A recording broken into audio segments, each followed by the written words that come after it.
先来问来关心这个以色列的军方，伊一昨表示，伫咧攻击这个加沙的时阵，有救出一个和哈马斯投掉的查某军人，也毋过另外一个来参加音乐节的德国女性已经过身啊。即马德国的总理肖兹是批评哈马斯实在是真唔是款，也拿以色列的总理纳坦雅胡，伊是来强调讲未同意停火，因为这款就等于讲是要甲恐怖主义来投降。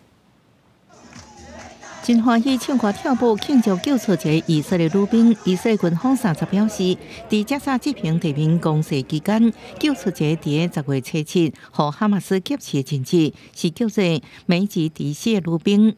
אמש בלילה חולצה החיילת אורי מגידיש במהלך פעולה קרקעית לאחר שנחטפה במתקפת הפתע האכזרית של החמאס. הרמטכ"ל וראש השב"כ נפגשו עם אורי ומשפחתה במפגש מרגש מאוד.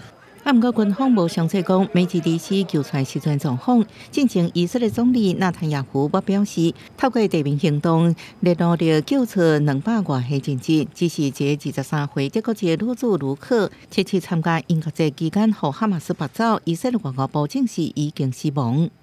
Für mich ist diese Nachricht eine, die furchtbar ist. Hier ist ein Mensch auf brutale Weise ermordet worden. Und das zeigt die ganze Barbarei, die hinter dem Angriff der Hamas steckt. 肖兹阁强调，以色列有权保护家己，免受哈马斯这种恐怖攻击。纳坦雅胡是用珍珠港事件加911恐怖攻击来比喻这个攻击，并且表示以色列未同意停火。Calls for a ceasefire are calls for Israel to surrender to Hamas, to surrender to terrorism, to surrender to barbarism. That will not happen. 纳坦雅胡被问到是不是考虑请辞，伊回应唯一考虑的是将哈马斯评为历史的分数桶。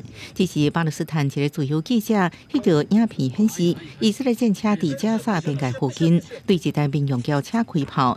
以军回应，哈马斯在加沙境内使用民间设备来做军事目的。佮强调3人间保证车顶无恐怖分子。公司新闻单位人评论。